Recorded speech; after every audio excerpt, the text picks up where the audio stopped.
Comenzamos una nueva edición de Café Financiero con toda la información que usted necesita para manejar mejor su dinero.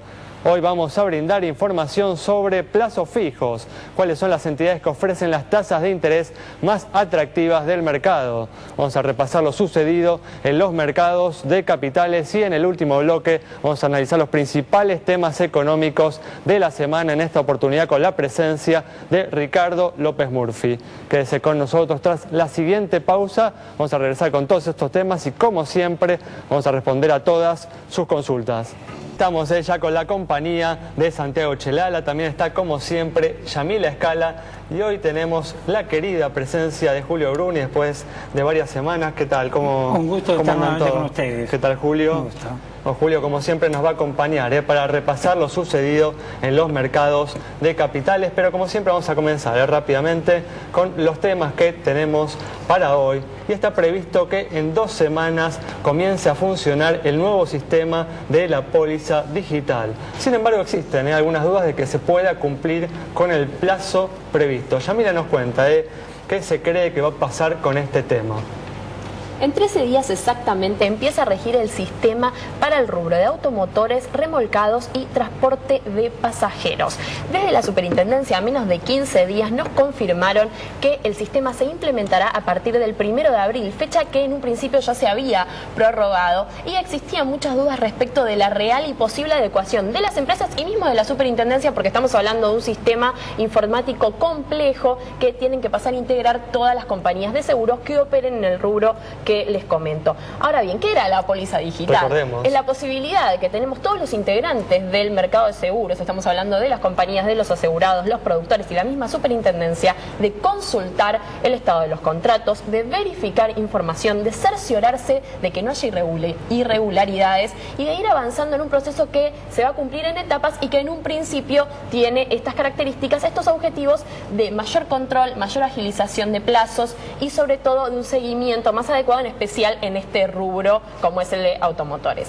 Ahora bien, ¿qué pasa? Los empresarios obviamente celebran la medida, algunos dudan incluso del plazo exacto del que les comentamos. Desde la superintendencia dicen empieza o empieza, y todos, como les comentaba, celebran esta cuestión que tiene que ver más con el acercamiento a la tecnología en un negocio que, como tantos otros, tiende al mundo digital, a lo que es lo online, la posibilidad de hacer las cosas a través de internet y de esa manera agilizar todos los plazos. Así que bueno, estas son las novedades respecto de la póliza digital. Veremos qué sucede, pero esa es la información. Muy bien, esperemos que se avance con esta iniciativa, que se ponga en marcha, porque brinda realmente beneficios para todos los jugadores del mercado de seguros. Vamos a cambiar ahora de tema, vamos a brindar información sobre plazos fijos. ¿Cuáles son las entidades que ofrecen las tasas de interés más atractivas del mercado? Y sí, porque hubo algunas novedades respecto a plazos fijos. Han bajado las tasas de interés entre medio punto y 1 punto porcentual por una mayor estabilidad que se cree habrá en el mercado de cambio a raíz justamente de los controles que ha impuesto el gobierno. Lo que vamos a ver en pantalla son las tasas de interés que están ofreciendo las principales entidades financieras para plazos fijos a 30 días entre 40 y 60 mil pesos. Lo vemos entonces: la Capital del Plata 16%, Columbia 15%, Meridian 14%, al igual que el Banco Sáenz, Santander Río 13,25%, BCT Credilogros 13%, HSBC también 13%, bajan las tasas de interés a medida que avanzamos en la lista. Galicia 12,85%, Finasur 12,5%, Standard Bank 11%, Patagonia 10% y el Banco Nación 7,5%. Para el mismo monto, si uno quiere tener un poco más de interés, hasta medio punto porcentual más, puede dejar la plata 60 días de plazo. Vemos entonces las tasas de interés suben. La Capital del Plata 16,25%, ya ofrece, Columbia 15,5%, Sáenz 14,5%, Santander Río 13,75%, tienen en pantalla la lista completa. Galicia 13,4%, Francés 13,25%, Cuenca 12%, Standard Bank 11,2% y cierra la lista el Banco Nación nuevamente con 8% de interés. Hasta el momento, estas tasas de interés, las tasas de los plazos fijos, le siguen ganando al tipo de cambio oficial, por lo menos. En promedio estamos hablando de de un 13% de interés para plazos fijos contra un 6% de devaluación si anualizamos lo que va del año. Así que a tener en cuenta estos datos y por supuesto la gran disparidad que hay entre los diferentes bancos, casi el doble de interés según el banco que se elija. Muy bien, perfecto. Vamos a pasar ahora a lo sucedido esta semana en los mercados de capitales. Una semana movida tanto a nivel internacional como a nivel local, ¿no, Julio? Donde justamente la medida que anunció el Banco Central al principio de la semana generó bastante ruido en el mercado, ¿no? Es muy cierto. A nivel internacional, habíamos cerrado la semana anterior con toda la incertidumbre europea. Felizmente, digamos, los mercados mejoraron. La situación es de esperar que también siga mejorando y se confirme la semana que viene que mejore y le aprueben a Grecia.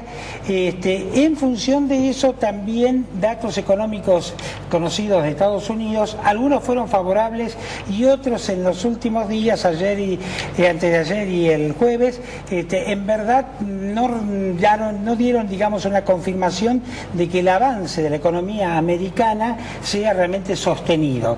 Sí mejoró el tema de empleo, pero no el tema de demanda, de consumo, de confianza.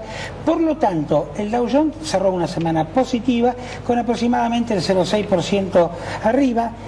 Brasil mejorando ostensiblemente y tuvo un resultado de una semana positiva también su mercado bursátil en aproximadamente el 1,40%.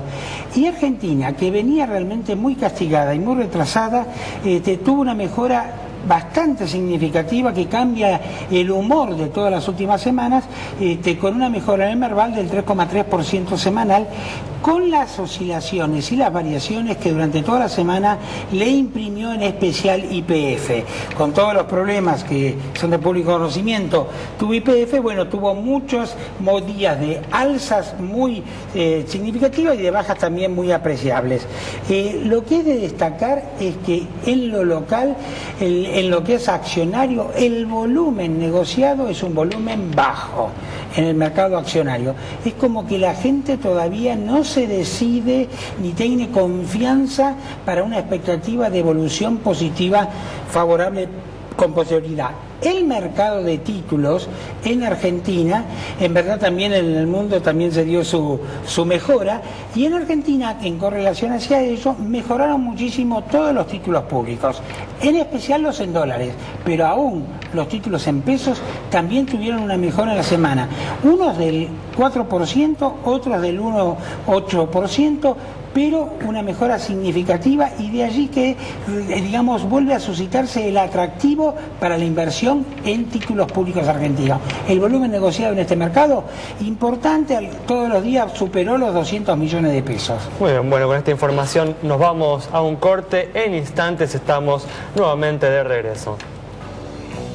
Y aquí estamos nuevamente con ustedes y es momento de comenzar a responder las consultas que nos han enviado sobre el estado de las entidades bancarias. Y comenzamos con la pregunta de Lisandro sobre la situación del Banco Francés. Banco de Capitales Españoles, que ocupa el puesto número 4 en el ranking de entidades según la cantidad de depósitos, tiene un patrimonio de 3.621 millones de pesos, depósitos acumula por 27.984 millones y muestra resultados positivos de 758 millones de pesos. Caras sonrientes entonces para el Banco Francés. Muy bien, tenemos también el llamado de María preguntando por el estado del Banco de Corrientes. Santi. Es el agente financiero de la provincia de Corrientes y tiene un patrimonio de 214 millones de pesos, depósitos por 1.928 millones y, como vemos en pantalla, muestra resultados positivos también, en este caso de 88 millones de pesos. Cara sonriente para el Banco de Corrientes. Muy bien, retornamos ahora al mercado de seguros porque esta semana se conocieron los datos finales de este mercado para el 2011. Yamila nos brinda esta información. Accedimos entonces a los datos de diciembre de 2011. 2011, es decir, la producción de ese mes, y estamos hablando de 5.200 millones de pesos. Eso es en un 80% conformado por lo que son patrimoniales, un 18% vida y un 2% retiro.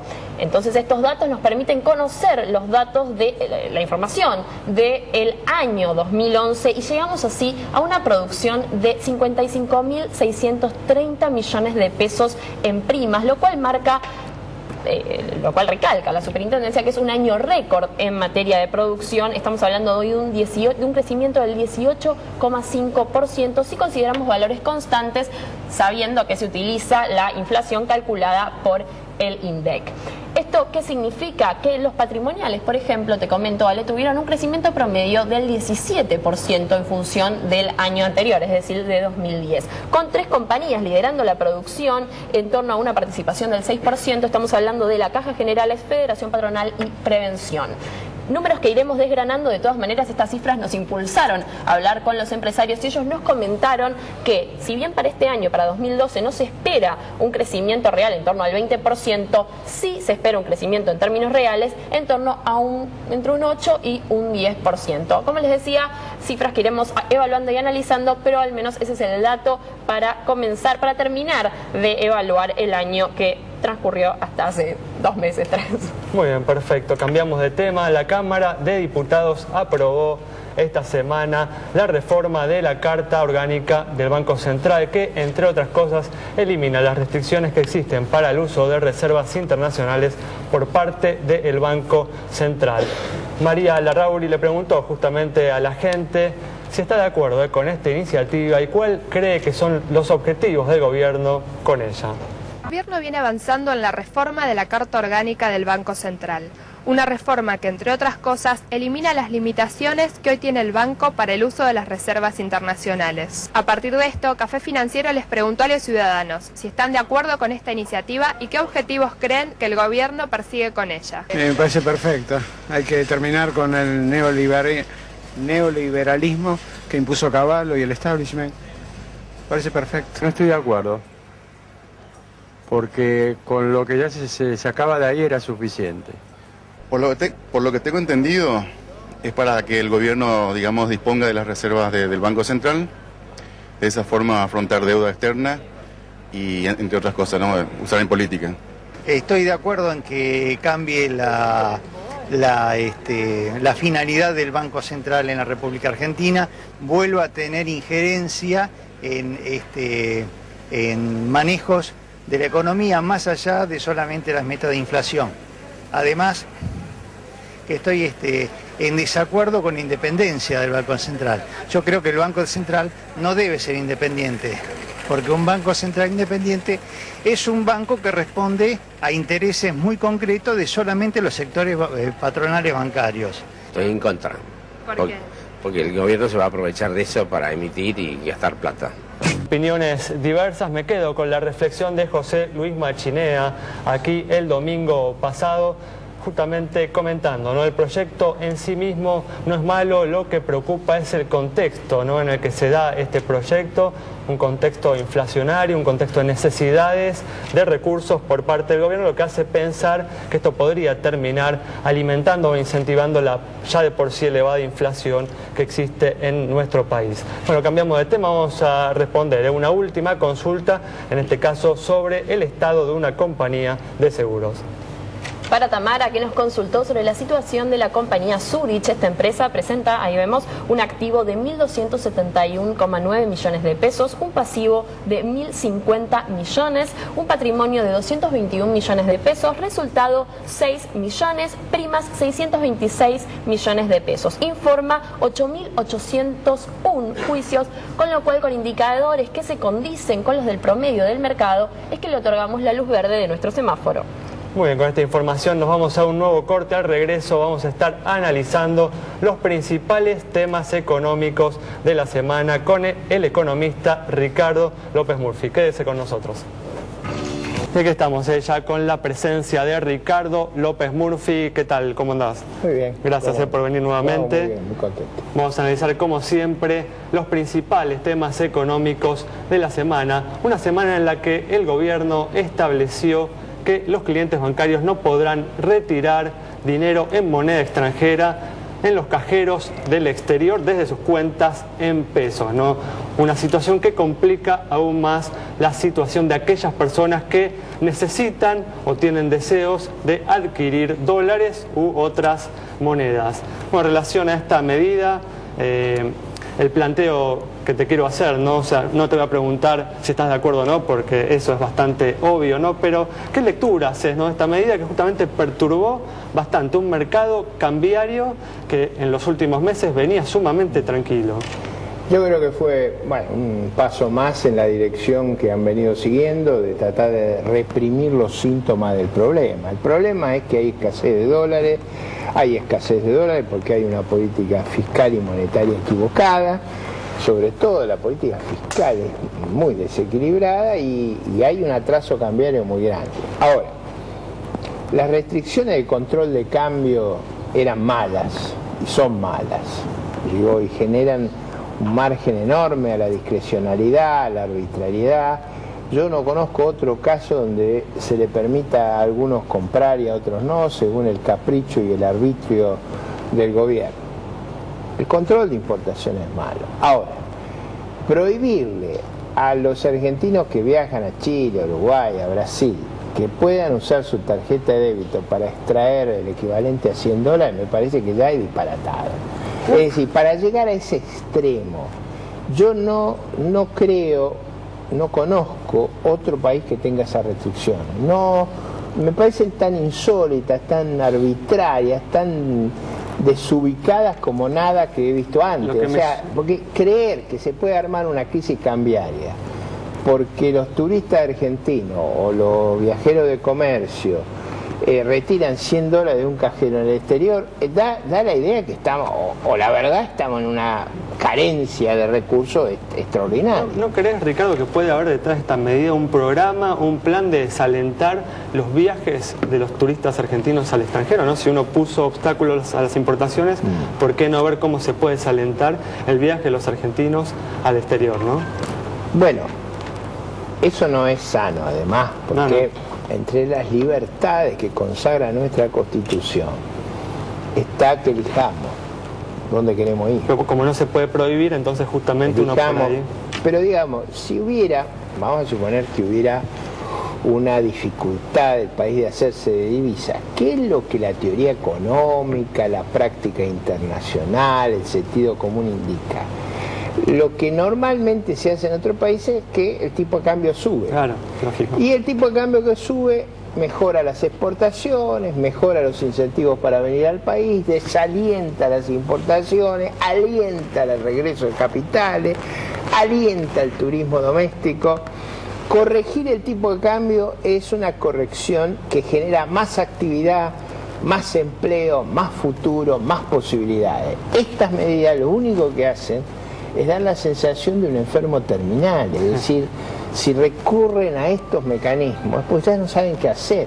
Entonces yo digo, hagamos cosas de sentido común. A mí no me gusta criticar en abstracto. Yo digo, el gobierno plantea una medida que a mí me parece disparatada, inútil, ridícula, y yo digo, dejemos que el tipo de cambio vaya a buscar un nivel más razonable, ya sea con el mismo tipo de cambio, con un tipo de cambio financiero y turístico, digamos, hay alternativa para hacerlo, pero que responda a un mecanismo que permita pensar que tenemos un mañana más próspero, un mañana mejor, no un mañana cada vez peor.